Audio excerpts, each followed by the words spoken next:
bersama-sama akan menjalankan acara yang biasa dilaksanakan oleh IJMA, yaitu agenda bedah buku. Pertama-tama izinkan saya mengucapkan selamat datang dan terima kasih yang pertama kepada penulis buku, Bapak Dr. Eko Cahyo Maindarto, SEMM CME CSRS CATR, dan kepada Bapak Pembedah Buku, Dr. Nicholas Renaldo, dan kepada Bapak Ibu tamu undangan dan Bapak Ibu panitia. Selamat datang. Baik, izinkan saya memperkenalkan diri, saya Agustinus yang akan menjadi pemandu pada siang hari ini hingga selesainya acara. Sebelum kita mulai, mungkin saya sedikit menyampaikan rangkaian acara pada siang hari ini, yaitu kita mulai nanti dengan opening, lalu nanti ada pembacaan doa, menyanyikan lagu kebangsaan Indonesia Raya, lalu ada sambutan dari Ketua IJMA, lalu ada pembacaan profil IJMA, kemudian kita akan berdokumentasi, lalu kita akan masuk pada sesi bedah buku dengan topik utama atau bukunya yaitu adalah reputasi perusahaan di era digital, peran teknologi digital dan manajemen talenta. Baik, untuk mempersingkat waktu, izinkan saya langsung mengundang Bapak M. Syahru untuk bisa membuka acara pagi ini dengan doa. Kepada Bapak Syahru, kami persilakan. Baik, Assalamualaikum warahmatullahi wabarakatuh. Selamat siang, Bapak Ibu semuanya. Sebelum kita mulai acara, mari kita berdoa. Mudah-mudahan acara yang kita laksanakan pada pagi hari ini mendapatkan keberkahan dari Allah Subhanahu wa Ta'ala. Mudah-mudahan bagi kita yang mengikuti kegiatan ini mendapatkan manfaatnya, sehingga kita mendapatkan ilmu pengetahuan yang bermanfaat. Amin. Mari kita sama-sama berdoa. A'udzubillahi minasyaitonirrajim. Bismillahirrahmanirrahim. Alhamdulillahi rabbil alamin. Hamdan syakirin, hamdan na'imin, hamdan yukafi majidah. Ya Rabbana lakal hamdu kama yanbaghi li jalali wajhikal karim wa 'azimi sultanik. Allahumma salli ala Muhammad wa ala ali Muhammad kama sallaita ala ali Ibrahim wa ala ali Ibrahim innaka Hamidum Majid. Allahumma inna nas'aluka salamatan fid din wa afiatan fil jasad wa ziyadatan fil ilmi wa barakatan fil rizki wa taubatan qabla al-maut wa rahmatan innal maut wa maghfiratan ba'dal maut. Allahumma hawwin alaina fi sakaratil maut wan najata minan nar wal afai dal hisab. Rabbana la tuzigh qulubana ba'da idh hadaitana wa hab lana min ladunka rahmah innaka antal wahhab. Rabbana la tu'akhizna in nasina aw akhtana.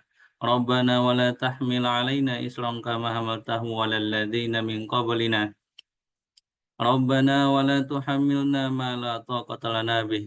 Wa'fu 'anna waghfir lana warhamna anta maulana fansurna 'alal qaumil kafirin. Allahumma inna nas'aluka 'ilman nafi'an wa rizqan thayyiban wa 'amalan mutaqabbala. Allahumma faqihni fid din wa 'allimni at-takwil. Allahumma faqihni fid din wa 'allimni at-takwil. Rabbana zalamna anfusana wa illam taghfir lana wa tarhamna lanakunanna minal khasirin. Rabbana atina fid dunya hasanah wa fil akhirati hasanatan wa qina adzaban nar. Subhana rabbika rabbil izzati amma yasifun. Wassalamu alal mursalin walhamdulillahi rabbil alamin. Wassalamualaikum warahmatullahi wabarakatuh.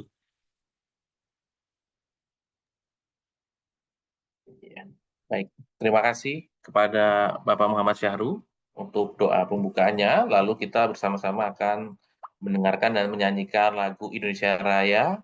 Kepada Pak Teguh, dipersilakan.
Baik, terima kasih Pak Teguh.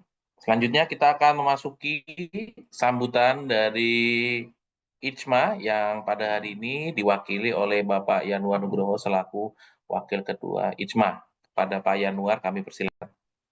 Ya, baik. Terima kasih Pak Agustinus Winoto atas kesempatannya dan semangatnya. Bismillahirrahmanirrahim. Assalamualaikum warahmatullahi wabarakatuh. Selamat pagi dan salam sejahtera bagi kita semua yang kami hormati. Tentunya Bapak Eko Cahyo Mainarto ya sebagai penulis buku.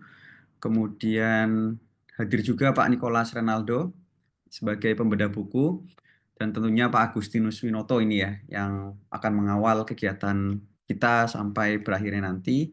Kemudian para anggota IJMA dan tentunya Bapak Ibu atau mungkin ada adik-adik mahasiswa yang juga turut bergabung. Selamat datang. Pertama-tama izinkan saya di sini menyampaikan permohonan maaf atas belum hadirannya Ketua Umum kita Pak Raffles dalam kegiatan pada hari ini karena beliau sedang mengikuti kegiatan pelatihan di Kota Semarang. Mungkin di sini ada Bapak Ibu juga yang berasal dari Semarang ini. Eh, Tentunya saya di sini mewakili beliau pada kesempatan yang luar biasa ini. Kita akan mengikuti kegiatan bedah buku ya, bedah buku dari anggota IJMA tahun 2025 edisi Juli 2025. Yang mana kali ini mengangkat tema tentang reputasi perusahaan di era digital, peran teknologi digital dan juga manajemen talenta. Tentunya tema ini sangat-sangat menarik ya dan relevan karena kehidupan saat ini sudah semakin terdigitalisasi di mana memang hampir setiap aspek kehidupan kita mau tidak mau dipengaruhi oleh kemajuan teknologi digital, khususnya dalam fokus kita di dunia bisnis maupun di dunia akuntansi. Seperti halnya reputasi perusahaan di era digital, ini bukan sesuatu hal yang mudah dijaga ya, yang mana nanti pada pagi hari ini Pak Eko akan mengupasnya dan juga akan dibahas oleh Pak Nicholas Renaldo. Karena memang di era yang saat ini perusahaan itu tidak hanya berinteraksi dengan pelanggan saja melalui saluran-saluran yang lebih terbatas, tapi juga barangkali menghadapi tantangan-tantangan yang lebih besar seperti pengaruh dari media sosial, review-review online, bahkan hingga keterbukaan informasi yang akhirnya menuntut perusahaan untuk lebih transparan, lebih responsif, khususnya terhadap kritik. Nah, oleh karena itu tema kita pada hari ini merupakan hal yang sangat menarik. Apalagi kalau kita bicara di lingkup yang lebih luas, di lingkup stakeholder barangkali ya. Entah itu untuk pelanggan, investor, bahkan di level karyawan sekalipun. Kemudian narasumber kita pada pagi hari ini juga akan membahas mengenai manajemen talenta. Ini juga relevansinya sangat tinggi dengan era digital ya, karena memang perusahaan yang sukses di era digital saat ini bukan hanya perusahaan-perusahaan yang teknologinya canggih saya rasa, tapi juga yang mampu mengelola bagaimana talenta-talenta terbaik, mulai dari kompetisi untuk merekrut, mengembangkan, mempertahankan talenta terbaik.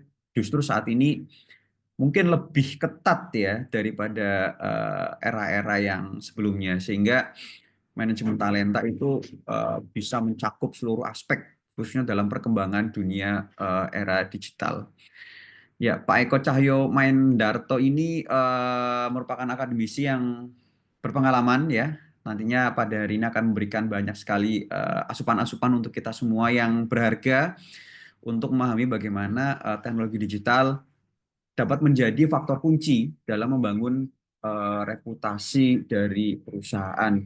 Kemudian akan di feedback langsung nanti oleh Pak Nicholas Renaldo, ya Bapak Ibu yang ikut atau rutin join di kegiatan webinar kami tentunya sudah sangat mengenal betul Pak Nicholas Renaldo yang pada hari ini akan berperan sebagai pembedah buku yang barangkali nanti akan juga memberikan perspektif yang lebih dalam lagi dan kritis terhadap topik-topik yang apa ya tema yang diangkat pada diskusi kita pada pagi hari ini.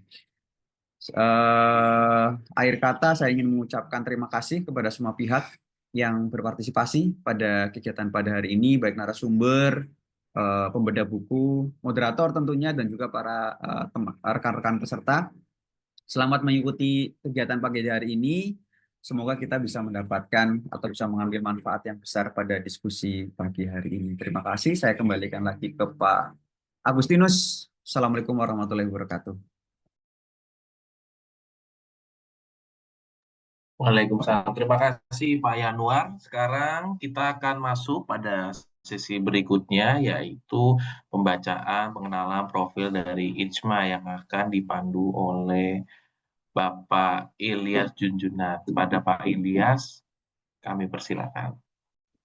Baik, terima kasih Pak Agustinus. Assalamualaikum warahmatullahi wabarakatuh. Selamat pagi teman-teman semuanya. Izinkan saya membacakan profil IJMA, uh, Ikatan Cendekiawan Muda Akuntansi dengan tagline Bersatu, Bersinergi, dan Berkolaborasi. Adapun Ketua Umum IJMA periode 2024 hingga 2027 yakni Bapak Raffles Ginting, SEMAK. Sejarah daripada IJMA sendiri bermula di tahun 2018. Pada saat itu dimulai dari perbincangan sederhana dari beberapa dosen muda akuntansi kita, kemudian dilanjut dengan membentuk grup WhatsApp grup begitu, kemudian akhirnya di tahun 2021 tercetuslah ide untuk mendirikan sebuah organisasi, dan pada akhirnya di Juli 2021 ada penandatanganan akta notaris, dan akhirnya di 2021 bulan Oktober IJMA dilahirkan di Universitas Tanjung Pura Pontianak. Kemudian IJMA sendiri sudah melakukan natalis sudah 3 kalinya begitu ya, yakni di tahun 2022 dilakukan di Universitas Pancasila Jakarta, di tahun 2023 dilakukan di Binus University, dan di natalis yang ketiga dilakukan di UPN Darussalam Yogyakarta. Kemudian visi IJMA sendiri adalah menjadi organisasi yang mampu mewujudkan generasi dosen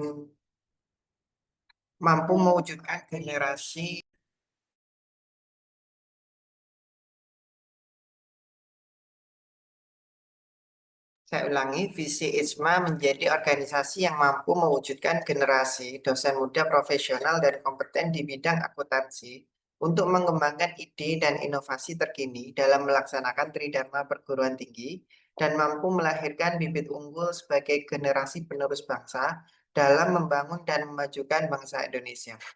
Adapun beberapa misi yang ada untuk menjawab visi daripada IJMA, diantaranya yang pertama adalah sebagai penunjang tridharma perguruan tinggi, kemudian yang kedua untuk memperlengkapi generasi muda akuntansi dalam kemampuan melakukan riset atau penelitian. Kemudian yang ketiga ini adalah untuk menunjang dosen muda akuntansi dalam berkiprah pada kegiatan tridharma seperti jurnal, menulis buku, dan lain sebagainya. Kemudian keempat, menyelenggarakan pelatihan dan pemberdayaan SDM guna meningkatkan kapabilitas dosen akuntansi. Yang kelima, membangun kerjasama dengan berbagai lembaga dan perusahaan, baik nasional dan internasional, untuk menguatkan kapasitas dosen muda kita. Kemudian yang keenam adalah memperlengkapi dosen akuntansi untuk mengembangkan karir. Ketujuh, menyelenggarakan kegiatan pengabdian masyarakat sebagai wadah dalam mengabdikan pada masyarakat. Dan yang terakhir, kedelapan, menyelenggarakan wadah dalam melahirkan bibit unggul sebagai generasi penerus bangsa. Adapun program kerja IJMA sangat banyak dan produktif sekali. IJMA ini tiap pekan, hari Rabu, hari Sabtu, dan hari Minggu tidak intinya menyelenggarakan kegiatan. Bapak Ibu. Adapun struktur harian daripada IJMA di periode 2025-2027 27 Ketua Umum IJMA tadi Pak Raffles Ginting SIMK yang dibantu oleh Wakil Ketua Pak Yanuar Nugroho SIMSC, kemudian memiliki beberapa sekretaris, ada sekretaris umum, sekretaris eksekutif, kemudian ada bendahara dan wakil bendahara. Di samping itu, kita juga memiliki struktur staf ahli dan staf khusus IJMA periode 2025 dan sampai 2027, mulai dari staf khusus ketua umum dan staf ahli tata kelola dan mitigasi risiko yang dikomandoi oleh Ibu Ika Swasti Putri SIMK selaku kepala staf. Kemudian IJMA sendiri memiliki berbagai departemen ya, dari Departemen Penelitian dan Inovasi, Pendidikan Pembelajaran dan Kurikulum, Pengabdian kepada Masyarakat, Departemen Keanggotaan, Penalaran dan Keilmuan, Humas dan Kerjasama Antar Lembaga, Departemen Studi Lanjut, Literasi dan Publikasi Ilmiah, Mitra Usaha dan Ekonomi Kreatif, Departemen Jurnal, Departemen Sosial, Departemen Media Komunikasi dan IT ya, Penulisan dan Penerbitan Buku, Departemen Pengembangan Karir dan Keahlian, Departemen Organisasi Kelembagaan dan SDM, Departemen Urusan Internasional dan Luar Negeri, hingga Departemen Bidang Kategorial Kewilayahan. Di samping itu, IJMA juga memiliki struktur ketua tim kerja IJMA, ada tim kerja bedah buku, tim kerja Satgas Pendidikan dan Anti Korupsi, tim kerja Satgas PPKS, tim kajian etik penelitian, tim perencanaan strategis, dan tim kajian ADART dan penjamin kualitas organisasi. Di samping itu, IJMA juga memiliki koordinator wilayah sejumlah 13. Tidak bisa saya bacakan satu persatu, mulai dari seluruh Indonesia begitu ya, di seluruh Nusantara. Dan marilah sama-sama kita segera bergabung jika ada yang belum bergabung ke dalam Ikatan Cendekiawan Muda Akuntansi dengan kontak person yang sudah tertera, seperti kontak person oleh Bapak Agustinus Winoto ataupun kontak Pak Imade Widi Hartawan. Demikian yang bisa saya sampaikan terkait profil IJMA. Saya kembalikan kepada Pak Agustinus. Sekian.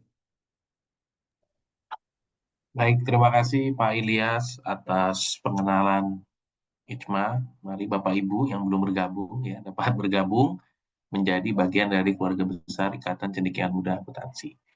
Baik, untuk selanjutnya mari kita bersama-sama izin mengundang Bapak dan Ibu semua untuk dapat mengaktifkan kameranya, kamera laptopnya, kamera handphonenya jika bergabung dari handphone untuk kita bersama-sama dapat melakukan dokumentasi.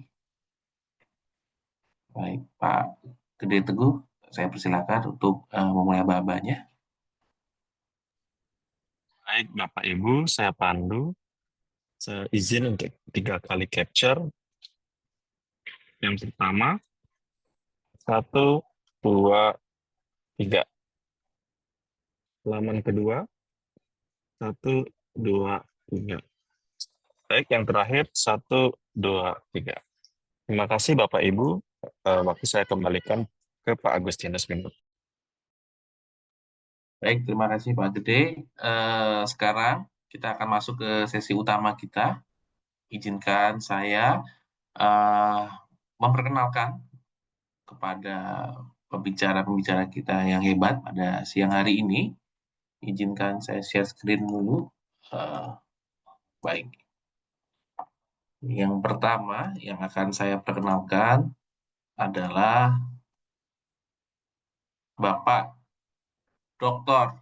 Eko Cahyo Maindarto, SEMM CMA CSRS CITR, ya, dengan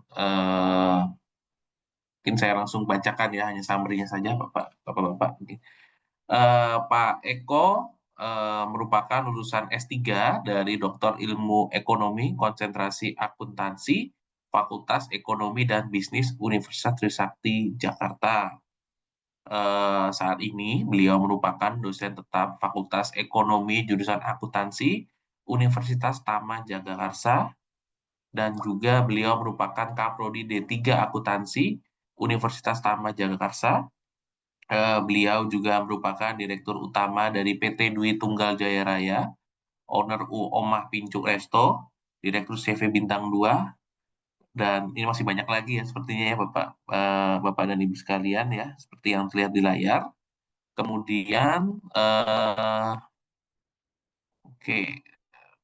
Nah, beliau juga memiliki beberapa sertifikasi yang terbaru di 2023, merupakan Certified Accountancy Trainer, lalu juga mendapatkan Certified Sustainability Reporting Specialist di 2002, kemudian ada pengelolaan BNSP di 2019.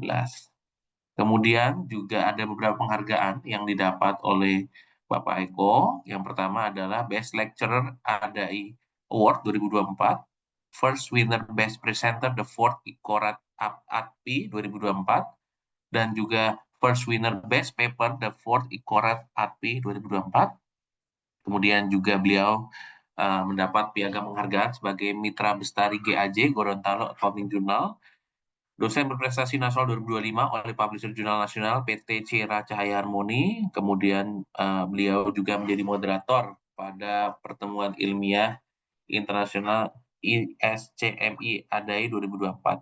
Dan juga terakhir Best Speaker pada webinar nasional Association Researcher Indonesia APNUS, dan Best Speaker pada International Multidisciplinary Community Service Activity PKM OSA batch ke-12. Baik. Kemudian izinkan saya memperkenalkan pembedah buku kita pada hari ini, yaitu Bapak Dr. Nicholas Rinaldo,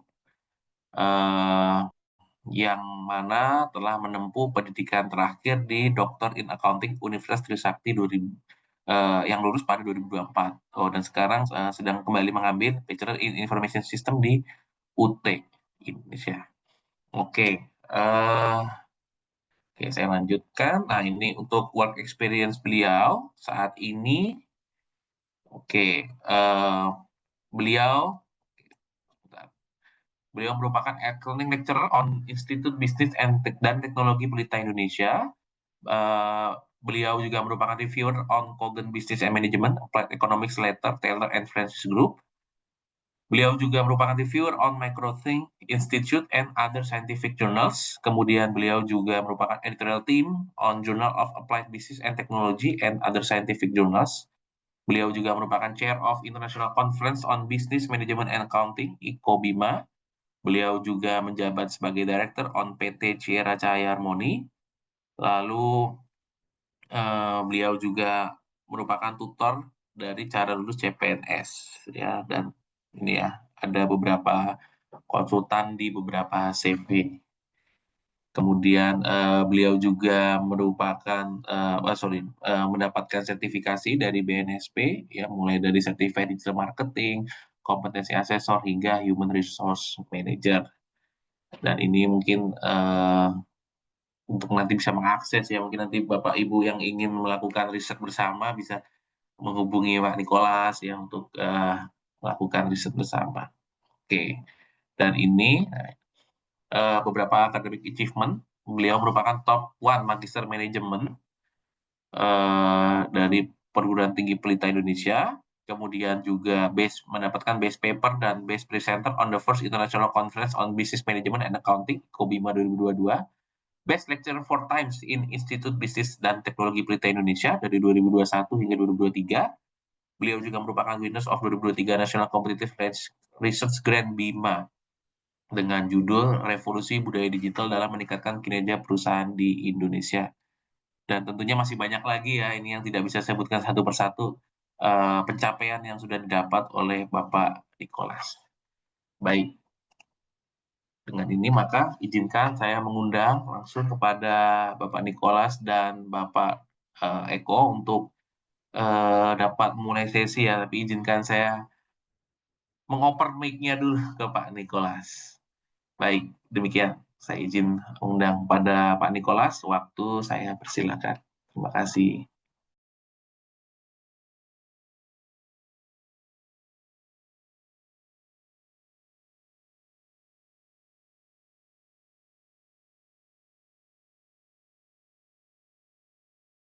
Mohon izin Pak, apa masih ke-mute Pak?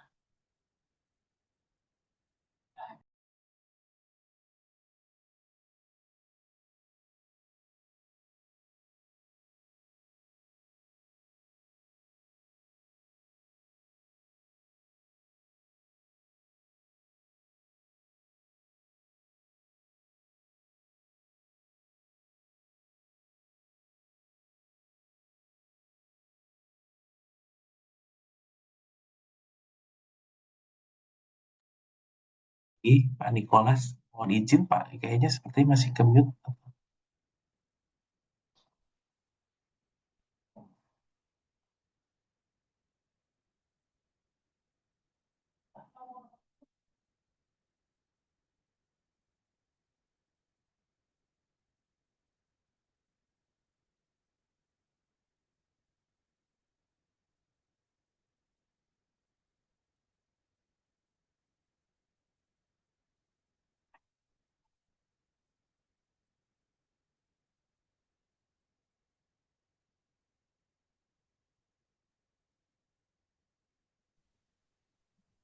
Ya, halo?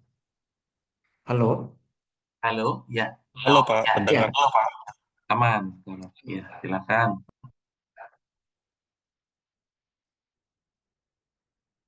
ya. Terdengar jelas ya suara saya, Pak? Jelas, jelas, aman sekarang.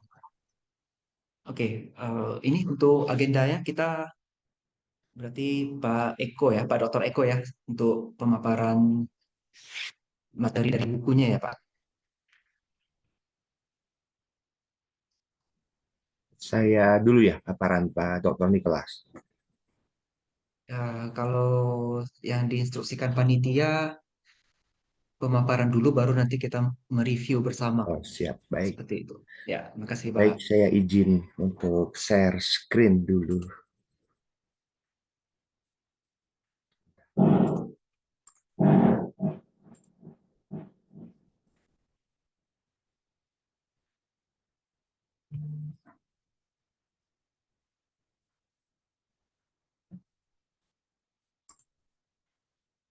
Baik, Bapak Ibu sudah.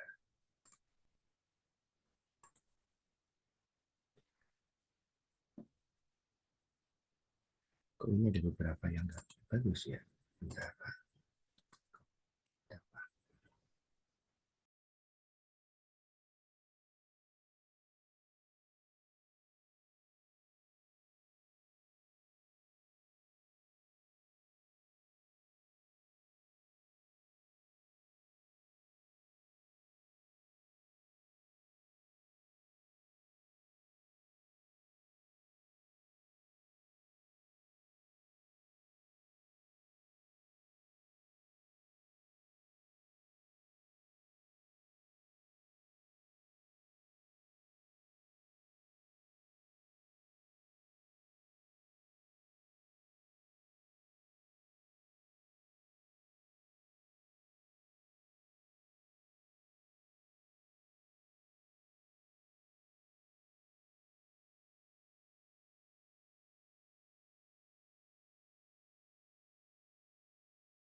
Ini sudah muncul ya Pak ya?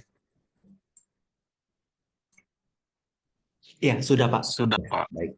Maaf ya ada sedikit kendala di downloadnya tadi. Baik, selamat siang Bapak Ibu. Assalamualaikum warahmatullahi wabarakatuh. Izin kami untuk mempresentasikan tentang buku yang kami tulis ini, yaitu tentang reputasi perusahaan di era digital, peran teknologi digital dan manajemen talent.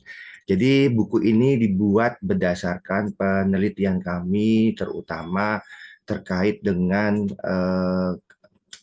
kondisi atau misalkan fenomena yang terjadi ketika terjadinya guncangan-guncangan, terutama penelitian ini dilihat dari ketika terjadi COVID-19.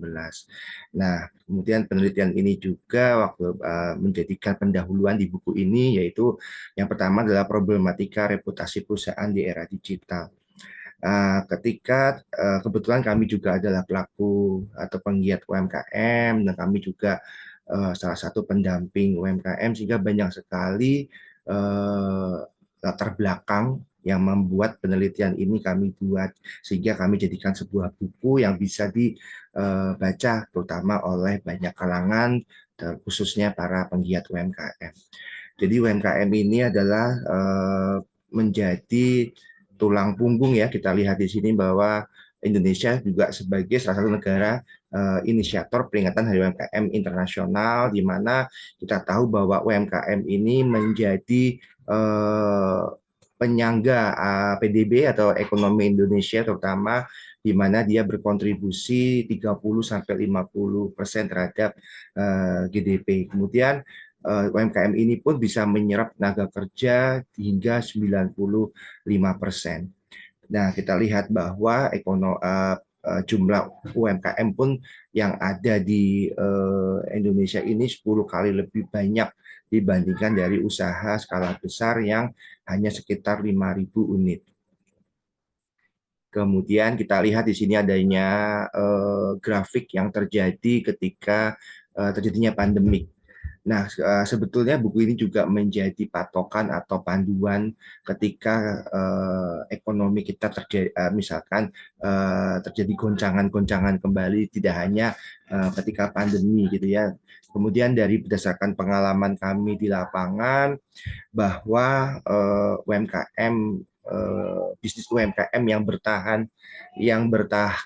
bertahan di masa pandemi adalah UMKM yang tidak gaptek dengan teknologi ya, atau menggunakan teknologi di dalam proses namanya operasionalnya. Jadi, kalau kita lihat waktu itu, saya lihat ketika pandemi 19 banyak usaha UMKM yang tutup karena memang masih menggunakan secara manual ya, atau tidak menggunakan teknologi. Dia menjualnya hanya langsung di tempat gitu kan, ataupun secara tradisional, tapi dia tidak mengerti dan tidak paham mengenai penjualan marketplace. Kemudian yang saya lihat di daerah waktu itu, di daerah Grand Indonesia, itu ada kedai kecil yang tidak besar sekali, tapi dia ternyata di pandemi COVID-19 itu bahkan omsetnya bisa tinggi ya. Ternyata saya tanya, mereka memanfaatkan teknologi di dalam penjualannya, yaitu terutama menggunakan GoFood, kemudian ShopeeFood, bahkan menggunakan berbagai media sosial. Kemudian yang kita lihat lagi di sini bahwa ketika terjadi COVID-19 itu, pertumbuhan ekonomi itu ataupun mengalami penurunan sampai paling rendah itu ya adalah minus 5,3% ya pada kuartal kedua tahun 2020. Nah, kalau kita lihat provinsi yang memiliki UMKM tertinggi itu diduduki oleh Jawa Barat, kemudian Jawa Tengah, Jawa Timur, DKI Jakarta, Sumatera Utara, Banten, Sumatera Selatan, dan Sumatera Barat. Ini adalah beberapa UMKM yang jumlahnya terbesar ada di Jawa Barat. Kemudian kalau kita lihat informasi dari Kementerian Koperasi pada tahun 2020, wabah COVID tersebut itu berdampak pada lebih 163.000 UMKM. Nah, kemudian penelitian kami ini yang dijadikan buku ini adalah UMKM di bidang kuliner, karena memang salah satu usaha UMKM yang paling banyak mendominasi adalah kuliner ya, Bapak Ibu. Kemudian ketika terjadi goncangan atau COVID-19 itu banyak sekali usaha yang merasakan berkurangnya pendapatan, pemecatan karyawan, perubahan jam operasional, pemotongan biaya operasional, dan kondisi yang dinyatakan bangkrut gitu ya Bapak Ibu. Kemudian yang akhirnya memaksa UMKM untuk bisa mempertahankan posisinya, eksistensinya, dan reputasi usaha. Nah, ini di sini reputasi merupakan aset yang tak berwujud yang menggambarkan citra dan kredibilitas organisasi di mata stakeholder. Kalau Bapak Ibu paham, kalau Bapak mungkin mau makan ayam goreng, dia pasti yang teringat pertama kali pasti ayam Suharti misalkan seperti itu. Bapak kepengen beli kendaraan motor, itu yang dicari pasti Honda misalkan, itu kan reputasi perusahaan. Jadi orang itu udah nggak pikir panjang kalau pengen makan sesuatu atau pengen membeli sesuatu, yang dipikirkan adalah suatu merek tertentu, maka itulah yang dijadikan reputasi perusahaannya itu sangat baik. Kemudian kita lihat bahwa di sini banyak UMKM ketika terjadi pelemahan pertumbuhan ekonomi, kita lihat juga sekarang saat ini daya beli turun, daya beli masyarakat juga turun. Ini juga sangat sesuai ya dengan kondisi saat ini. Jadi UMKM juga mengeluhkan ya dengan adanya daya beli masyarakat yang menurun, sehingga efeknya juga hampir dengan COVID-19 yang walaupun belum separah COVID-19 yang mengakibatkan banyaknya kebangkrutan, bahkan sampai kepada penutupan usaha. Tapi mereka sudah menyatakan bahwa cash flow mereka, pendapatan mereka, laba mereka sudah mengalami penurunan. Kemudian kalau kita lihat kena kondisi-kondisi ekonomi yang berubah seperti saat ini, kemudian adanya perang dagang, kemudian adanya COVID-19 waktu itu membuat UMKM itu paling rentan menghadapi yang namanya keterpurukan bahkan hingga tutupnya suatu usaha. Kemudian kita masuk kepada ruang lingkup dari reputasi perusahaan di era digital. Kami masukkan di sini beberapa indikator, yaitu digital presence, kemudian ada manajemen reputasi online, kemudian ada keterlibatan dengan audiens, kemudian ada dengan inovasi teknologi dan adaptasi digital. Kemudian keberlanjutan dan tanggung jawab sosial. Di sini ternyata CSR itu menjadi bagian dari meningkatkannya reputasi perusahaan. Kemudian pelindungan data dan keamanan informasi. Yang ketujuh adalah manajemen krisis di era digital. Kemudian kalau kita lihat di sini faktor-faktor apa saja yang mempengaruhi reputasi perusahaan, kami masukkan di sini adalah kinerja perusahaan, manajemen talenta, digitalisasi, dan tanggung jawab sosial atau perusahaan. Nah, sebetulnya di dalam penelitian kami ini yang dijadikan sebuah buku, faktor pengaruh yang sangat berpengaruh adalah teknologi digital, kemudian manajemen talent, agilitas bisnis, dan kapabilitas infrastruktur teknologi informasi. Ini yang membuat reputasi perusahaan itu menjadi naik atau minimal mereka dengan menerapkan 4 variabel atau 4 pengaruh ini membuat mereka mampu bertahan di kondisi terburuk pun gitu ya, karena memang UMKM ini sangat kurang dalam hal teknologi digital. Ini terbukti ketika kami mendampingi 2.000 UMKM ketika kami ditunjuk oleh Bank Indonesia menjadi fasilitator Bank Indonesia. Dari 2.000 UMKM seluruh Indonesia yang dikumpulkan oleh Bank Indonesia dan dilakukan pelatihan oleh Bank Indonesia, itu jelas dengan sangat jelas bahwa mereka sangat-sangat tidak paham teknologi. Bahkan ketika kami tanya apakah kalian paham membuat email pun tidak bisa. Kemudian ketika kita tanya apakah Bapak Ibu bisa menggunakan handphonenya untuk berjualan, sama sekali tidak bisa. Bahkan sampai kepada literasi keuangan. Ketika kami tanya Bapak Ibu itu usahanya itu sebetulnya untung apa nggak untung? Nggak tahu. Kemudian saya tanya, Bapak kalau emang nggak tahu itu antara uang pribadi sama uang usaha selalu dicampur apa dipisah? Dicampur. Mereka nggak pernah memisahkan antara uang pribadi dengan uang usaha. Sehingga mereka pun cuma saya tanya, Bapak Ibu kok bisa bertahan sampai hari ini berjualan apa? Yang penting uangnya muter bisa untuk belanja bahan baku lagi, jualan lagi. Jadi mereka sama sekali tidak memiliki apa itu namanya pemikiran ya, pemikiran bagaimana usaha saya ini bisa buka cabang kedua, bisa diversifikasi produk-produk, bisa berkembang menjadi beberapa produk atau bahkan menambah kuantiti. Itu tidak sama sekali mereka pikirkan. Yang mereka pikir cuma satu, mereka bisa belanja lagi, bisa jualan, bisa hidup. Dan itu sangat miris sehingga kalau kita lihat UMKM di Indonesia ini banyak yang buka tutup ya memang karena mereka apa itu namanya sangat tidak apa namanya mengerti bagaimana mengelola sebuah usaha yang baik. Kemudian yang paling parah lagi ketika saya tanya Bapak Ibu itu sebetulnya usahanya pakai modal siapa gitu kan? Ya, kembali dijawab oleh para UMKM ini modal sendiri. Saya tanya, emang Pak Ibu nggak pernah pinjam, nggak tahu caranya.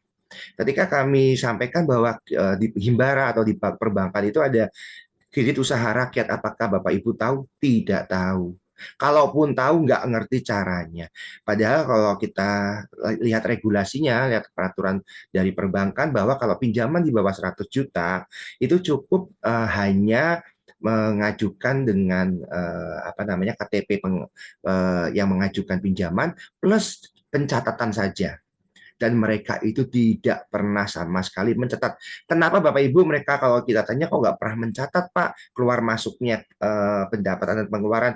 Karena kami juga bikin sendiri, kami juga yang pegawai, kita juga yang produksi, kita juga yang jualan, kita juga yang packing, kita juga yang pemasaran. Jadi satu orang atau dua orang dalam satu usaha UMKM itu dikerjakan semua sendiri. Sehingga mereka sama sekali nggak mikir nyatet bagaimana ini belanjanya berapa, pengeluarannya berapa, pemasukannya berapa. Itu sangat-sangat miris Bapak Ibu. Jadi sehingga saya mengangkat judul penelitian ini dan menjadi sebuah buku dengan harapan para UMKM di Indonesia ini bisa paham bahwa untuk bertahan di kondisi apapun, Bapak Ibu harus paham teknologi digital, Bapak Ibu harus manajemen talenta di sini memang khusus untuk para ownernya. Jadi manajemen talenta di sini beda dengan manajemen talenta dengan yang di perusahaan yang harus melakukan training, pelatihan yang tidak apa ya sangat mahal mungkin. Jadi manajemen talenta ini adalah memaksimalkan mereka untuk bisa mengorganisir perusahaan dengan sebaik-baiknya. Kemudian mereka juga harus melek teknologi, kemudian mereka juga harus tanggap dan responsif terhadap perubahan zaman dengan adanya agilitas bisnis. Baik Bapak Ibu, kami langsung aja kepada hasil ya Bapak Ibu. Ternyata di sini, nah di sini saya masukkan ke dalam manfaat dari penelitian ini ke dalam buku juga, bahwa yang pertama memberikan kontribusi literatur dengan menggali lebih dalam tentang teknologi digital, manajemen talent. Ya, jadi kapabilitas infrastruktur teknologi informasi ini juga kami angkat. Kenapa? Karena mereka itu harus paham menjalan atau menjual barangnya dengan media sosial, bagaimana yang mereka menggunakan Shopee, bagaimana mereka menggunakan TikTok saat ini gitu ya. Jadi mereka kalau cuma paham teknologi tapi juga nggak memiliki kemampuan dalam hal memanfaatkan ya teknologi informasi ataupun teknologi digital juga tidak ada manfaat atau tidak ada efeknya. Kemudian agilitas bisnis ini diperlukan juga oleh semua UMKM. Kenapa? Mereka itu kalau Bapak Ibu tahu di daerah Cianjur, saya kebetulan melakukan pendampingan di Cianjur, mereka itu jualan kuenya itu masih menggunakan plastik kiloan, masih distempel. Jadi mereka itu nggak paham saat ini anak-anak Gen Z itu pahamnya roti apa. Mereka masih roti-roti jadul gitu ya. Kemudian yang tentunya semua ini membuat usahanya itu bertahan dalam kondisi apapun. Kemudian yang kedua, memperluas pemahaman bagaimana faktor internal berinteraksi dan saling mempengaruhi serta memberikan pendekatan terintegratif dan memperkaya perspektif tentang dinamika dalam UMKM. Kemudian memberikan pemahaman tentang teknologi digital, kapabilitas infrastruktur teknologi informasi, aktivitas bisnis, manajemen talent, dan reputasi perusahaan pada UMKM kuliner khususnya di Indonesia. Kemudian penelitian ini juga kami buat di seluruh Pulau Jawa, yaitu ada di beberapa kota besar, yaitu Jakarta, kemudian Bandung, Semarang, Yogyakarta, dan Surabaya. Kemudian yang keempat, memberikan kontribusi pada pengembangan pengetahuan. Kemudian ini juga ada implikasi manajerial yang kami masukkan ke dalam buku, sehingga para UMKM ini paham bagaimana mereka bisa menerapkan beberapa variabel atau beberapa pengaruh atau faktor yang mempengaruhi usaha mereka. Kemudian kami langsung kepada saran bagi kepada UMKM. Yang pertama, perkuat agilitas bisnis. Yang kedua, pengembangan manajemen talent, gitu ya Bapak Ibu. Kemudian pertimbangan penggunaan modal usaha dengan bijak. Nah, ini modal usaha dengan bijak ini yang saya dapat di lapangan juga sangat prihatin ketika mereka mengikuti pelatihan di Bank Indonesia. Itu yang mereka kejar cuma satu, karena Bank Indonesia menyediakan dana, maka yang dikejar cuma satu, yaitu dapat uangnya. Setelah itu saya tanya, uangnya untuk apa? Hampir sedikit ya yang bilang untuk, ya kalau bahasa klisenya mereka bilang untuk menambah modal usaha, tapi kenyataannya Bapak Ibu apa? Kenyataannya mereka untuk menutupi hutang-hutangnya. Sangat prihatin Bapak Ibu, UMKM di Indonesia ini memang harus sangat butuh sentuhan para akademisi, sentuhan dari pemerintah, sentuhan dari banyak pihak yang bisa membantu UMKM kita ini benar-benar bisa kuat dan bisa menjadi penyumbang terhadap pendapatan bruto Indonesia, kemudian bisa menyerap tenaga kerja semaksimal mungkin. Yang kita tahu betapa sulitnya mencari pekerjaan, apalagi dengan bertambahnya banyak lulusan ya setiap tahunnya dengan lapangan kerja yang masih terbatas. Baik Bapak Ibu, mungkin sekedar yang kami sampaikan seperti itu yang sudah kami rangkum penelitian tersebut di dalam sebuah buku, di mana buku tersebut juga mendapatkan penambahan atau pengembangan dari penelitian kami. Jadi buku itu juga kami buat dengan sesimpel mungkin bahasanya, sesederhana mungkin bahasanya supaya mudah dipahami oleh UMKM. Dengan harapan UMKM ini atau buku ini bisa dibaca oleh para pendamping UMKM yang pada ujungnya para pendamping UMKM ini bisa menerapkan atau mengimplementasikan kepada UMKM di Indonesia, khususnya sesuai dengan buku ini adalah dengan penelitian ini dengan UMKM kuliner yang ada di Indonesia. Demikian Bapak Bapak moderator kita, kami kembalikan kepada Bapak moderator. Terima kasih. Assalamualaikum warahmatullahi wabarakatuh.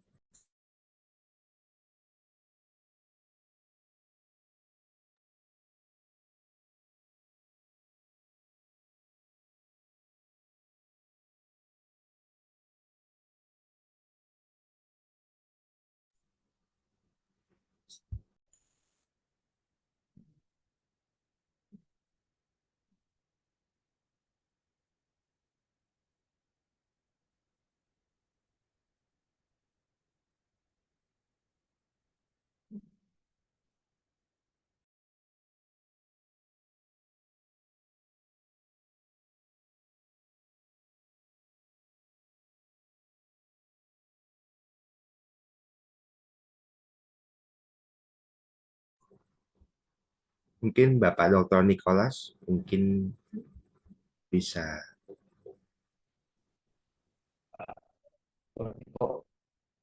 Terima kasih Dr. Eko atas pemaparan dari bukunya. Secara keseluruhan untuk buku juga sudah saya baca, sudah diberikan beberapa hari lalu ya oleh panitia. Jadi ada beberapa hal di sini Pak Dr. Eko, kita sama-sama belajar ya. Saya juga belajar juga tentang hal ini. Jadi topik aktual di buku ini berupa reputasi perusahaan di era digital yang merupakan isu strategis, terutama setelah pandemi. Betul begitu ya Pak Dr. Eko? Kemudian Ya, betul. pendekatan dari buku ini menggabungkan teknologi digital, manajemen talenta, dan agilitas dari bisnis. Kemudian buku ini memiliki keunggulan pada data dan referensi yang memuat banyak rujukan penelitian terbaru, survei UMKM yang tadi dikatakan langsung turun ya ke lapangan, nah itu sangat bagus. Kemudian juga ada mengambil data dari Badan Pusat Statistik. Kemudian buku ini juga menjadi aplikasi praktis untuk UMKM, membahas penerapan teknologi digital dan manajemen talenta dalam konteks bisnis kecil dan menengah. Adapun ya namanya kita menciptakan sebuah karya ya, pasti akan ada kelemahan. Ya, tidak mungkin 100%. Ya, saya sendiri dalam menulis juga pasti ada kekurangan ya. Jadi kita bisa sama-sama belajar untuk ini. Kalau dari sisi bahasa, memang ini cocoknya untuk akademisi dan praktisi. Sehingga kalau untuk yang pembaca awam, mungkin ya, butuh pemahaman lebih dalam nih. Ya, memang ini bukunya memang kategori buku untuk pendidikan tinggi memang. Kemudian studi kasus itu nanti bisa diperdalam lagi, bisa diperbanyak lagi, sehingga nanti implementasi di lapangan itu bisa dikali lagi. Jadi contohnya apa, penerapannya apa, semuanya bisa dalam satu paket buku. Kemudian visualisasi dalam buku. Ya kita kalau menulis itu rupanya harus ada seni juga ya pada Freko.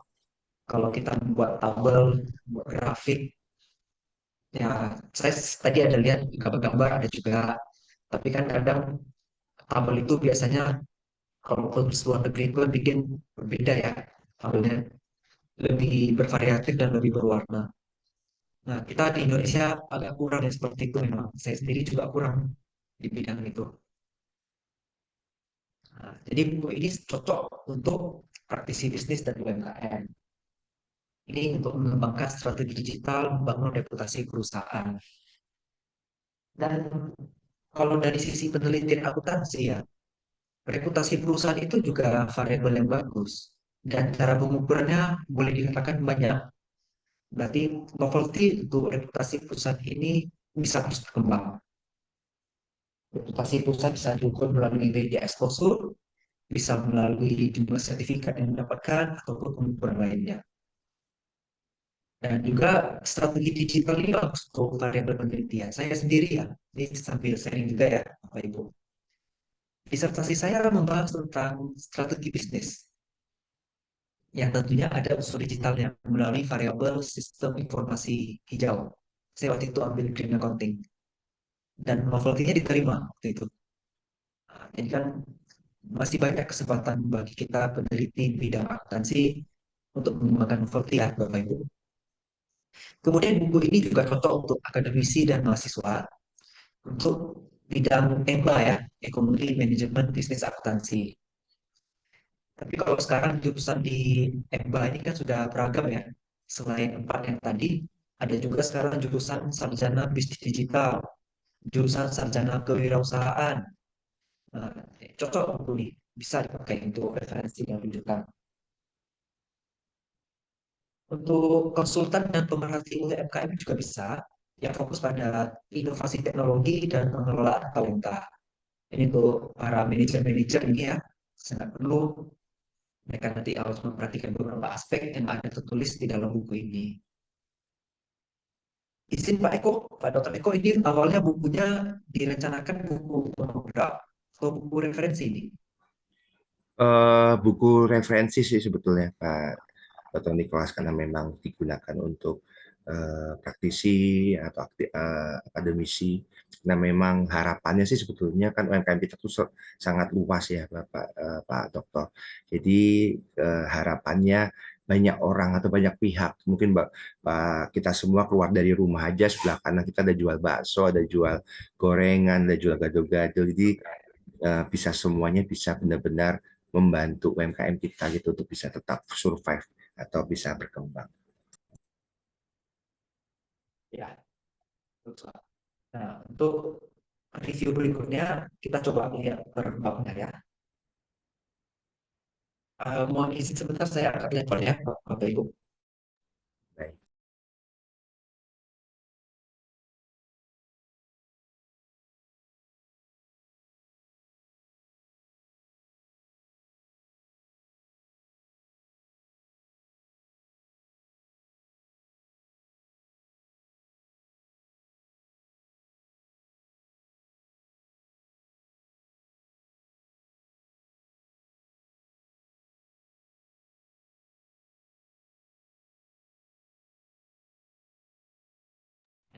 Oke, maaf tadi ada telepon ya. Kita lanjut untuk bab 1 ya. Ini isi pokoknya membahas problematika UMKM di Indonesia, dampak pandemi COVID-19, serta pentingnya reputasi di era digital. Menjelaskan kontribusi UMKM terhadap PDB dan tantangan seperti rendahnya produktivitas dan keterbatasan teknologi.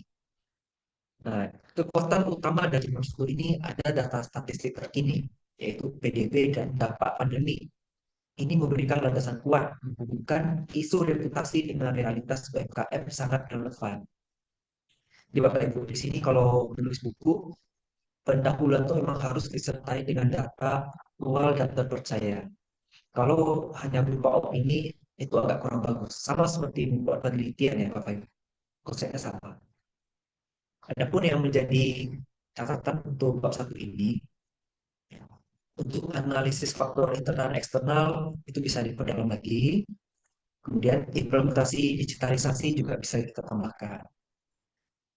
Untuk bab 2 yang membahas reputasi perusahaan di era digital, isi pokoknya tentang konsep reputasi, dampak digitalisasi, dan indikator pengukuran reputasi. Ini mengacu pada model reputation quotient dan ukuran CSR. Kekuatannya di sini pembahasan teorinya bagus, lengkap ya. Kemudian dimensi pengukurannya juga bagus. Ada referensi ke riset terbaru.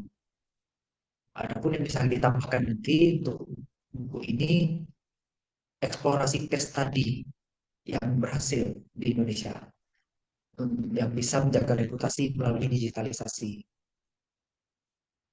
Kemudian untuk bab 3, ada transformasi digital dalam manajemen SDM.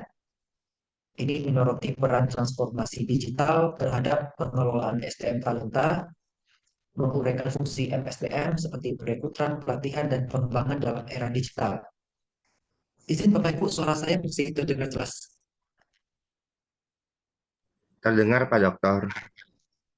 Ya, terima kasih Pak Dr. Eko.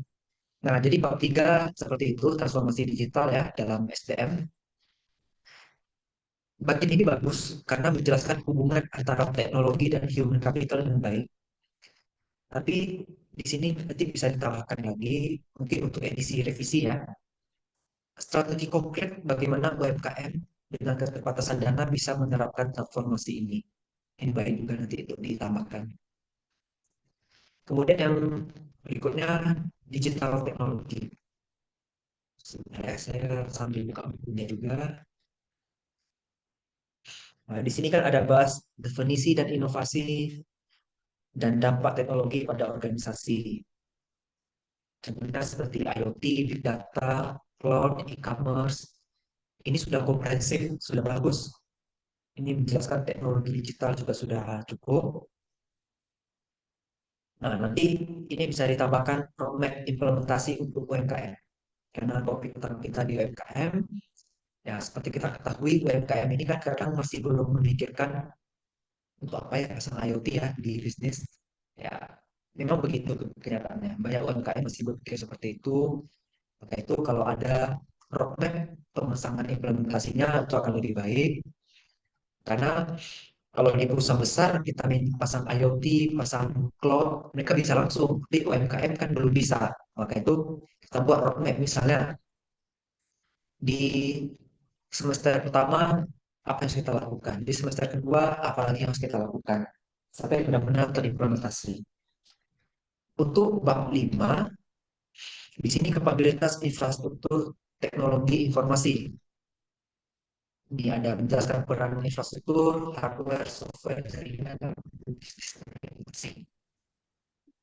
Khususnya di sini infrastruktur itu merupakan hal yang penting sebagai pusat kebersihan digitalisasi. Nanti bisa ditambahkan model pembiayaan infrastruktur yang sesuai.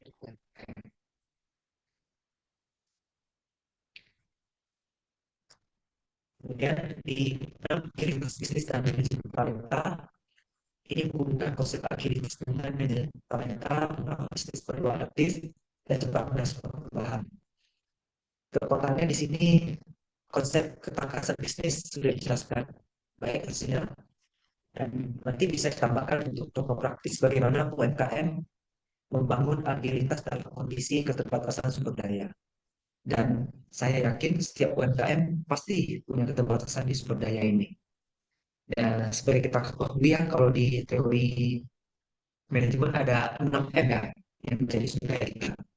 Ada money, mesin, man, method, dan apa lagi, market satu lagi ya. Nah, jadi sumber daya itu kan ada 6, mana yang bisa kita tingkatkan.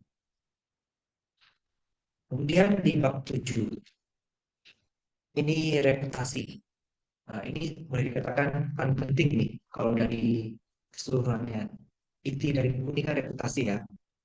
Jadi urgensinya ada, itu sebagai aset strategis dan dampaknya terhadap daya saing. Penekanan reputasi sebagai aset tak berwujud ini bisa memperkuat argumentasi kita, itu sudah ada di dalam buku, bagus. Nah, kemudian yang bisa kita tambahkan di sini nanti mungkin ya Pak, kalau Eko, bab 7 ini tidak ada subbabnya kalau saya lihat di sini ya. Iya, betul. Nah, itu ya. Nanti bisa diputar lagi, misalnya reputasi perusahaan itu apa, konsepnya apa, indikatornya, kemudian contoh perusahaan yang reputasinya buruk menjadi bagus atau yang sebenarnya. Kemudian di bab 8 itu ada UMKM ya. Di sini definisi, klasifikasi, peran, dan maknanya ada. Data kontribusi UMKM terhadap PDB juga ada. Nah, nanti bisa ditambahkan strategi berbasis teknologi untuk mengatasi tantangan UMKM-nya. Pada bab 9 itu tentang implementasi reputasi perusahaan di era digital. Nah, ini lumayan tebal nih bagian bab 9 ini. Dan dia sudah memberikan gambaran implementasi teknologi digital yang baik. Penjelasan manajemen talentanya juga sudah baik. Dan bab ini sudah sangat aplikatif kalau saya baca.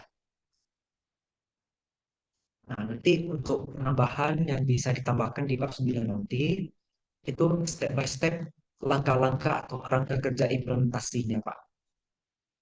Jadi secara keseluruhan yang dapat saya simpulkan, buku ini kuat dari sisi teoritis dan data, namun kita nanti harus tambahkan praktikalitasnya untuk UMKM yang membutuhkan solusi konkret.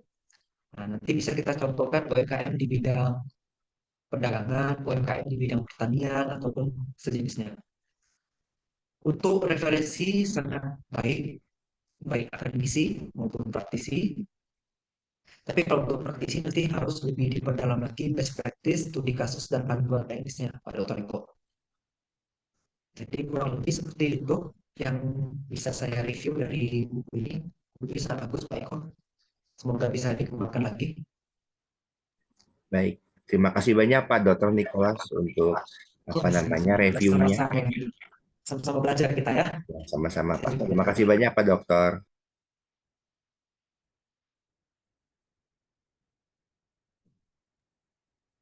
Ya, baik. Mungkin saya izin menyambung ya, Pak Nicholas, Pak Dr. Eko. Mungkin Bapak Ibu dari eh, eh, yang hadir siang hari ini mungkin ada yang ingin bertanya atau ingin berdiskusi, mungkin dipersilakan Bapak dan Ibu.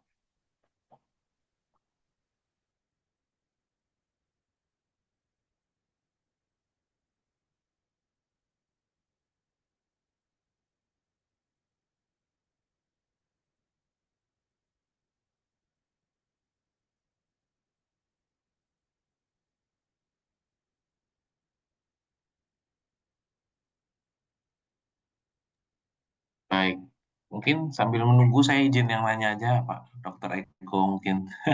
Iya, Boleh tahu Pak, mungkin sampai mungkin saya terlewat ya, untuk buku ini kira-kira udah sampai prosesnya sampai mana Pak? Mungkin apakah sudah ada di penerbit atau nanti kita bisa akses, kira-kira lewat mana nih Pak? sudah betul. Untuk bukunya sudah publish, sudah diterbitkan.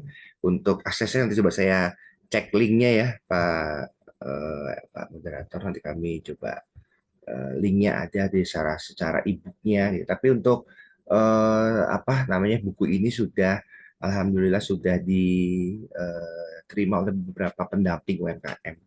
Kemudian sudah diterima oleh beberapa sivitas akademi juga sebagai bentuk eh, apa namanya bentuk sumbangasih kepada eh, apa namanya para penggiat UMKM, sehingga karena penggiat UMKM ini kalau disuruh baca Pak, pasti mereka males ya, karena bagi mereka hari ini jualan, hari ini mereka produksi gitu ya, nggak sempat. Jadi memang pendekatannya yang membaca adalah para sivitas akademi, para mahasiswa gitu ya, kemudian para praktisi, para pendamping, kemudian mereka yang menerap atau istilahnya menjelaskan secara detail langsung seperti Pak Dr. Nikos tadi bilang, langsung praktek gitu ya. Jadi dinyatakan nih Bapak sudah menggunakan teknologi apa aja untuk operasional sehari-hari ya. Mereka belum ini, belum ini. Yang paling penting dan sebetulnya paling urgent yaitu selain apa tuh namanya, selain dari teknologi, literasi keuangan. Nah, ini dia. Mereka mereka semua ditanya pasti butuh modal, ditanya butuh pinjaman, ditanya pasti butuh suntikan dana, tapi mereka tidak memiliki sama sekali pencatatan dan pelaporan keuangan, sehingga cocok sekali apa namanya buku ini dibaca atau bisa ditelaah oleh para akademisi, terutama adalah jurusan akuntansi. Kenapa? Karena memang syarat utama dari perbankan ketika mereka mau pinjam uang ya memang minimal di bawah 100 juta itu ada pencatatan. Setelah itu di atas 100 juta maka wajib ada pembukuan, dan itu membuat UMKM kita selalu menggunakan modal sendiri. Nah, modal sendiri ini kalau dipakai untuk pribadi juga akhirnya lama-lama tergerus. Tergerus yang lama-lama akhirnya mereka tidak bisa berproduksi karena kehabisan dana atau kehabisan modal. Demikian apa namanya informasinya. Terima kasih banyak. Ya, baik. Terima kasih Pak Eko.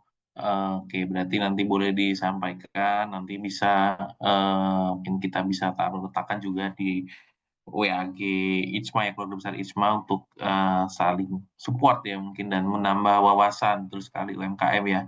Apalagi kan di Indonesia ini potensi UMKM-nya sangat luar biasa besar ya. Banyak sekali dari Sabang sampai Merauke yang tentunya jika dikolaborasikan digabungkan dengan ilmu akuntansi ini dan tentunya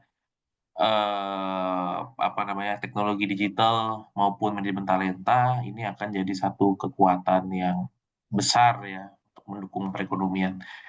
Baik, Bapak dan Ibu, mungkin ada Izin yang Pak ingin Ino, bertanya? Ya? Pak Ino, saya boleh nanya sedikit nggak gitu? Oh, silakan, silakan Bu Fadila. Oke, Pak Eko, sebenarnya kan saya kan salah satu pengurus inkubator bisnis di kampus saya, Pak, kayak Baik. gitu. Kebetulan saya itu dapat bagiannya itu inkubasi, jadi saya memang tugasnya bikin kurikulum kayak gitu. Nah, karena latar belakang saya akuntansi, saya pahamnya akuntansi Pak kayak gitu. Namun dengan perkembangan zaman terus terang saya itu gaptek teknologi, sangat gaptek kayak gitu. Jadi saya itu kalau ngajarin mahasiswa saya untuk menggunakan teknologi saya nggak bisa Pak gitu. Bagaimana sih mengkolaborasi teknologi ke dalam usaha mereka biar bisa bagus kayak gitu. Nah, dari pengalaman Bapak kira-kira ini ke teman-teman, ini kan teman-teman startup nggih. Jadi kebanyakan memang mahasiswa latar belakangnya cukup latar belakang pendidikan cukup tinggi nggih. Jadi mungkin untuk pemahaman itu juga cukup tinggi kayak gitu. Nah, itu apa ya? Saya pengen tahu sih Pak sebenarnya kira-kira pelatihan seperti apa yang mereka butuhkan gitu. Karena kami pernah mendatangkan pelatihan tentang apa namanya IT itu tentang pembuatan web itu menurut saya pribadi kurang anu sih Pak, kurang apa namanya, kurang masuk gitu. Karena kalau kayak web, terus SEO, search engine optimization itu masih terlalu tinggi karena mereka permodalan mereka juga masih rendah gitu.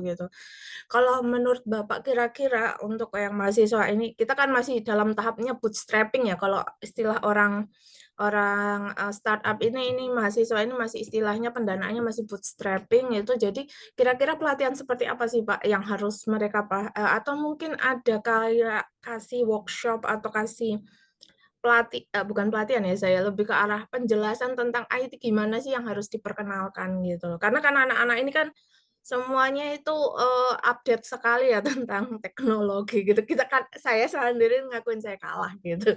Kira-kira gimana ya Pak? Apa yang harus mereka pahami tentang teknologi yang bisa membantu usaha mereka sebenarnya nih mungkin? Baik, bisa langsung kami jawab ya, Oke, Pak monggo Pak. Agustinus. Iya, ya, terima kasih banyak Bu Fadilah untuk pertanyaannya. Pertanyaannya bagus banget nih Bu. Apa namanya memang yang urgensi sekali dari terutama para startup, para Gen Z yang sedang memulai usaha. Jadi Ibu yang perlu Ibu pahami pertama kali adalah Ibu bertanya aja sama UMKM yang ada di sekitar Ibu, Bapak itu sebetulnya masalahnya apa? Nah itu pasti Bu itu ya, ini kembali ya, tapi biasanya memang itu udah 95%.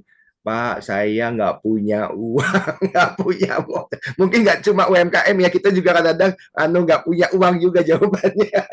Gitu ya. Jadi yang pertama kali adalah modal, Bu. Itu modal. Karena mereka modalnya selalu modal sendiri. Terus yang kedua apa, Bu? Mereka selalu bertanya tentang digital pemasaran atau minimal pemasaran. Yang ketiga, biasanya mereka langsung akan menjawab tentang diversifikasi produk atau produk. Tapi mereka tuh belum sampai ke nomor 3 ini, Bu. Di nomor 1 ini selalu coba Ibu, makanya ini kenapa sangat relevan diangkat untuk mahasiswa akuntansi, karena mahasiswa akuntansi ini bisa menjadi pendamping UMKM. Ketika mereka itu yang pertama kali pasti banyak UMKM di Indonesia, Bu, terlibat atau kena dengan pinjol, Bu. Kasihan sekali. Karena sangat mudah, sangat cepat. Dan mereka itu nggak tahu apa-apa. Tahu-tahu cuma, bahkan kalau kadang-kadang aplikasi pinjol itu pun mereka dibuatkan anaknya, dibantu sama tetangganya yang paham. Tapi yang sangat memprihatinkan adalah mereka itu terjebak lah ya dengan bunga yang sangat tinggi. Nah, ya, kita tahu bahwa Bapak Ibu, saya juga kemarin baru sekali rapat dengan Kementerian UMKM, kemudian dengan Bappenas. Bapak Ibu ini nggak pernah dengar nggak ternyata Basnas Badan Zakat Nasional itu ada dana 50 triliun yang nggak ngerti mau diberikan kepada siapa. Dengan harapan adalah tepat sasaran. Sangat itu yang kita nggak paham, kita cuma tahunya cuma satu, selalu ke bank. Padahal banyak organisasi nirlaba yang bisa memberikan bantuan. Tapi tetap Bu, syaratnya pertama harus memiliki laporan keuangan. Makanya kebetulan kami juga pengurus dari DPP PMKM Prima Indonesia yang anggotanya 20.000 seluruh Indonesia, itu sedang melakukan literasi keuangan dan pelatihan laporan keuangan sederhana melalui handphone atau melalui mobil seluler, Bu. Itu memang perlu kesabaran, Bu. Sabar banget. Tadi kalau misalkan nih para akademisi atau para dosen Bapak Ibu pingin PKM, kami membuka pintu selebar-lebarnya Bapak Ibu untuk bisa berkolaborasi. Karena UMKM kita itu pelan, Bapak Ibu. Pertama ya, kalau ada yang usianya di atas 50, 60 itu masih jualan ya, Bu. Ada yang jualan makanan kayak ada batik di Jogja, Solo yang umurnya udah 60 tahun. Dan mereka betul-betul butuh bantuan kita. Nah, kemudian mereka nggak ngerti cara jualan, mereka cuma jualannya benar-benar buka toko, benar-benar dari mulut ke mulut, dan mereka nggak kenal TikTok. Ya nggak tahu gitu ya. Kalau Bapak Ibu lihat di TikTok kan nggak ada yang sepuh-sepuh ya, jarang sekali gitu ya Bapak Ibu. Jadi apa yang paling utama adalah literasi keuangan dan pembuatan laporan keuangan sederhana. Ini betul-betul PR buat kita semua, para akademisi, sivitas seluruh universitas, terutama dari bidang akuntansi. Karena pelan-pelan, Bu. Karena kalau kita mengajarin, saya kebetulan mengajarinya si Apik, Bu, untuk untuk para UMKM. Itu sebetulnya simpel sekali, Bu. Mana penerimaan, mana pengeluaran. Itu harus kita harus kita jabarkan satu-satu pelan-pelan. Pak, ini namanya pembelian, ini pembelian bahan baku. Kita harus benar-benar pelan-pelan ngajarinya. Saya ketika di WI untuk ngajar itu satu kloter, satu batch itu isinya kurang lebih 200 orang. Itu apalagi 200 orang ya, dibantu oleh 2 asisten, itu juga 4 hari, Bu. 4 hari. 4 hari pun itu banyak sekali. Kita udah sampai titik ini masih ada yang kendalanya di handphonenya nggak supporting, nggak bisa download lah, banyak sekali ya, Bu. Jadi PR-nya sebetulnya bagi kita para sivitas akademi akuntansi ini sangat besar untuk membesarkan UMKM.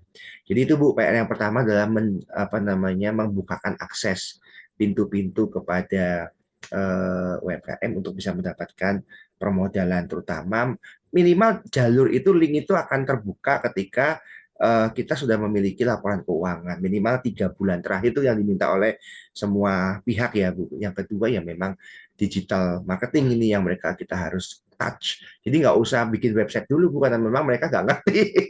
Karena yang mereka utamain cuma satu, Pak, saya dibantu modal. Dah. Yang kedua, Pak, saya dibantu gimana nih jualan saya biar omsetnya naik. Dah cuma dua itu dulu, Bu. Itu kalau udah jadi kuat. Gitu, mungkin agak beda kali ya Pak, startup sama UMKM gitu Pak. Iya, betul. Jadi kalau kami kan ketemu salah satu akselerator gitu. Jadi salah satu pengurus akselerator itu memang dan kemarin kami dapat saya itu kebetulan diundang buat acaranya di salah satu, karena saya di Surabaya, jadi kemarin itu ada salah satu kampus di Surabaya itu yang ngadain acara dengan Kementerian UMKM kayak gitu. Terus di situ ada salah satunya dari, bukan penyandang dana ya, kita nyebutnya apa, Venture. Dari Venture itu ngasih, Ventura itu kayak lembaga peminjam, tapi biasanya memang sasarannya startup kayak gitu. Nah itu memang benar kata Bapak, mereka teman-teman startup itu harus punya pendanaan gitu. Tapi biasanya sih yang jadi masalah adalah mereka itu untuk menyusun operasional, Pak. Operasional. Kalau pendanaan, laporan keuangan itu cukup bisa ya kalau kami tangani gitu loh dari kampus. Sebenarnya yang lebih ke arah, kami itu lebih ke arah operasional kayak gitu. Karena teman-teman itu kan kalau startup itu kan banyak alat ukurnya ya, rasio alat ukurnya tuh banyak banget kayak gitu lah. Kadang itu teman-teman di teman-teman startup itu yang tenan startup, founder startup itu kebingungan gitu. Bu, gimana ya mengkolaborasikan menggunakan ya tadi digital marketingnya kayak gimana, terus apa, karena kan digital marketing kebanyakan mereka tuh hanya, Bu, kami pasarkan di Shopee, Bu, pasarkan di TikTok. Tapi setelah saya baca itu banyak banget sebenarnya alat-alat digital marketing yang bisa dipakai kayak gitu sebenarnya gitu. Kemudian yang kedua, tadi ada komentar, saya pernah pakai si Apik gitu, pakai buat pelatihan kayak gitu juga saya pernah pakai. tadi sama, saya juga saya pakai di Penmas, kendala yang sama ya dilakukan, kendala yang sama ya saya hadapi gitu, karena susah banget ngadepin gimana meminta gitu, meminta para ya kebanyakan pelaku UMKM itu orang yang sudah berumur yang sudah malas gitu loh, sudah malas untuk, apalagi itu kan pencatatan harus rajin ya Pak gitu. Nah itu yang paling susah itu adalah konsistensi kalau saya ngelihat gitu sebenarnya, memang itu seperti itu. Dan sebenarnya saya pengen penggunaan si Apik juga kalau ada sih, atau entah, karena kan waktu saya melakukan pelatihan dengan si Apik itu tidak ada videonya, tidak ada video penggunaannya kayak gitu. Terus itu saya nggak tahu sampai sekarang masih dipakai atau enggak, karena saya buat latihan itu sudah sekitar 3-4 tahun lalu kayak gitu. Jadi akhirnya karena tidak, menurut saya sih pribadi, saya boleh komen ya Pak, menurut saya pribadi si Apik itu kurang user friendly gitu menurut saya, karena guidance buku user guide-nya nggak ada, terus itunya nggak ada kayak gitu, kurang user friendly. Jadi akhirnya saya tidak menggunakan itu gitu loh. Jadi akhirnya saya ngajarinya ke mahasiswa itu menggunakan manual kayak gitu. Mau tidak mau manual kayak gitu. Nah, itu sebenarnya kalau saya pengen, kalau memang ada pelatihan si Apik itu saya pengen terutama user guide gitu, biar bisa dipakai juga sama teman-teman mahasiswa, karena kadang kita ketika ikut lomba itu pasti persyaratan pertama adalah adanya laporan keuangan. Nah, kalau ada si Apik itu kan mereka lebih enak bikinnya. Jadi mereka tinggal masukin entry data, nanti sudah jadi data, laporan keuangan sudah jadi gitu. Tapi itu kemarin waktu saya terakhir pakai belum ada user guide, jadi kurang user friendly banget kalau menurut saya itu.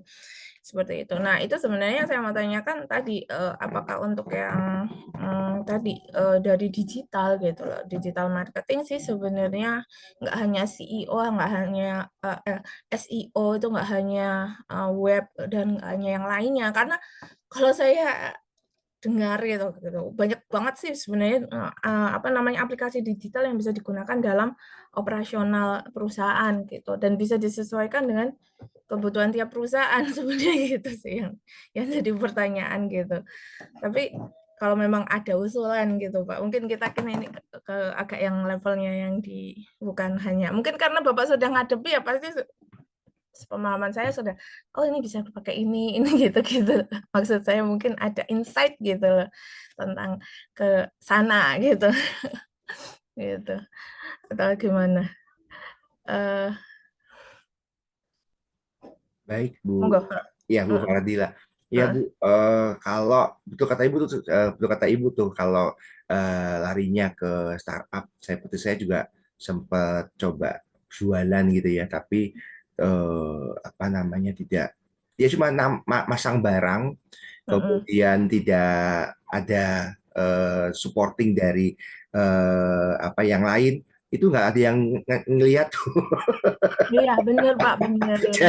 Jadi ini kok dia cuma buat trial aja. Saya cuma trial nih, kalau UMKM kita kan ataupun orang-orang yang startup yang nggak mungkin nggak paham harus ngapain, kan cuma naruh barang terus dia udah nunggu, siapa tahu ada yang lihat, siapa tahu ada yang komen, siapa tahu ada yang DM atau ada yang nanya gitu kan. Ternyata betul Bu, kalau kita tidak ada supporting dari apa namanya kemampuan dari pihak penjual, selain cuma masang barang, itu nggak akan laku, apalagi dengan berbagai strategi sekarang ya Bu, yang kita lihat ada Ambiar lah, ada Payday lah dan sebagainya. Memang kita harus apa ya Bu, kalau kita punya akun di suatu marketplace itu kita harus terus meningkatkan apa namanya skill kita ya Bu, kemampuan kita, apa yang lagi tren saat ini, apa yang lagi terjadi saat ini. Jadi kalau dikatakan Ibu tadi betul, apa teknologi-teknologi apalagi yang bisa digunakan. Nah ini kan teknologi terus berkembang ya Bu, apalagi dengan AI ya Bu. Jadi ya udah, sekarang ini yang sedang lagi apa namanya sangat supporting teknologi ya dengan AI Bu, walaupun memang ada beberapa kelemahan tentunya ya, tinggal bagaimana kita apa namanya membuat prom-promnya sehingga membantu Bu, minimal membantu dalam hal menaikkan jumlah apa viewer, menaikkan rating dan sebagainya. Memang yang dilihat orang sih saat ini memang saya sampai juga kaget juga ya Bu. Ternyata rating itu bisa dibeli ya Bu, saya juga baru tahu gitu ya Bu. Iya tahu Pak, Iya, saya juga baru tahu.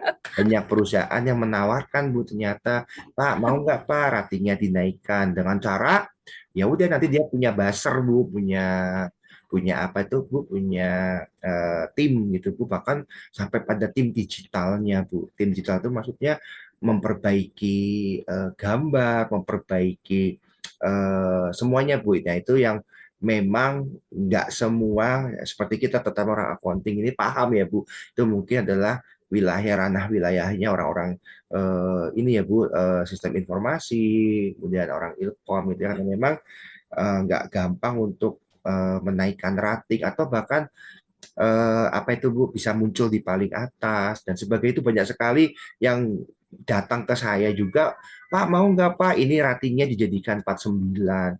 Ya Ibu coba deh cek ketika Ibu klik yang bintang 5 itu kadang-kadang nggak sesuai harapan juga kok Bu. Itu Iya yang benar Pak, kadang-kadang akhirnya benar. merusak juga ya, merusak apa namanya reputasi si barang-barang yang dijual dengan sejenis ya Bu, seperti itu. Karena memang dibeli Bu rating itu, saya juga baru tahu rating itu bisa dibeli dan rating itu bisa dinaikkan dengan sistem ya, dengan by system gitu Bu. Jadi ya sekarang yang saat ini yang bisa saya supporting ya memang ya mungkin informasinya paling utama adalah menggunakan AI Bu dalam hal kalau kita nggak mau berbayar ya Bu, ataupun kita tidak mau menggunakan tenaga ahli di dalam startup kita, di dalam penjualan kita, yang pasti wajib aktif Bu. Itu yang sekarang aja TikTok sudah mulai ada ini ya Bu, udah mulai ada permainan di dalamnya gitu ya Bu. Ternyata sudah ada faktor A, B, C yang bisa membuat kita membuat barang kita tenggelam gitu ya Bu, atau tidak terlihat padahal kita sudah melakukan beberapa. Jadi susah juga ya Bu, karena memang teknologi yang pertama, yang kedua yang punya teknologi itu siapa Bu kan gitu. Jadi Ibu sekarang berharap dengan Tokopedia misalkan, berharap dengan TikTok, tapi ketika TikTok memiliki suatu kebijakan sendiri di mana mereka merubah sistemnya, ya akhirnya kita yang sudah ngikuti keyword, SSO dan sebagainya akhirnya nggak muncul juga Bu. Ini memang fight ini dengan berbagai cara Bu ya. Betul saya bilang tadi perlunya adanya agilitas Bu. Gimana responsifnya kita? Oh kok begini, kok begini. Jadi kita juga nggak bisa ngapa-ngapain karena memang marketplace ini bukan milik kita dan memang kita juga harus tahu trik-triknya aja, tip-tipnya yang apa yang harus dijalankan ketika kita mau memasarkan produk kita. Mungkin itu Bu yang saya bisa kasih masukan sampai hari ini Bu, atau sampai saat ini Bu Fadila. Oke. Makasih banyak Pak ini Sama-sama kan. sukses Bu Fadila. Terus baik. Ya. Oke. Ya. Kan dari Pak Ino monggo. Ya baik Bu Fadila. Mungkin Bapak Ibu ada lagi Bapak dan Ibu? Satu lagi mungkin. Di kolom chat ada pertanyaan kayaknya Pak. Oh,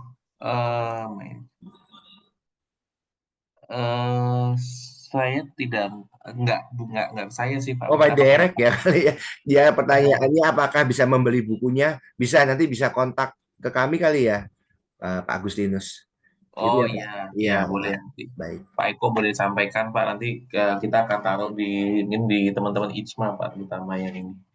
Nanti mungkin bisa ditanyakan di grup peserta, nanti mungkin kalau ada link pembeliannya Pak Eko nanti bisa dikirimkan ke panitia, nanti biar kami bagi di grup peserta kita aja Siap Pak. Bu Fadila, terima kasih banyak Pak Bu Fadila. Baik Bapak dan Ibu, oke mungkin ini sedikit reminder dari panitia ya, bahwa tadi sudah diberikan link presensi, nanti mungkin Bu Fadila boleh share kembali pada saat penutupan. Bapak dan Ibu, jika ini dapat mengisi link presensi dan jika mengingat sertifikat untuk kepentingan BKD atau kepentingan lainnya, silakan membayar sebesar 28.500 pada Bank Mandiri dengan nomor yang akan dibagikan. Hati-hati terhadap penipuan. Baik. Oke, sepertinya sudah tidak ada pertanyaan lagi. Mungkin saya ucapkan terima kasih sebesar-besarnya kepada Pak Dr. Eko, Bapak Dr. Nicholas yang sudah terutama memimpin diskusi pada siang hari ini dengan topik yang sangat menarik. Terima kasih juga kepada Bapak Ibu Panitia yang sudah mensukseskan acara siang hari ini. Mungkin sebelum penutup, izinkan saya membagikan satu pantun. Oke, mentari pagi mulai bersinar, Cakep, ilmu diserap penuh semangat, cakep, diskusi hangat jadi pengantar, menambah wawasan yang bermanfaat. Baik, mantap. terima kasih kepada Bapak Dr. Eko, Bapak Dr. Nicholas, dan Bapak Ibu semua. Ya, kita berjumpa lagi di lain kesempatan. Terima kasih. Sampai jumpa. Selamat siang. Terima kasih banyak Terima izin kasih Bu semuanya. Fadila, Terima kasih Pak banyak, Nicholas, Pak Eko. Kak Agustinus. Terima kasih Bapak Ibu izin live.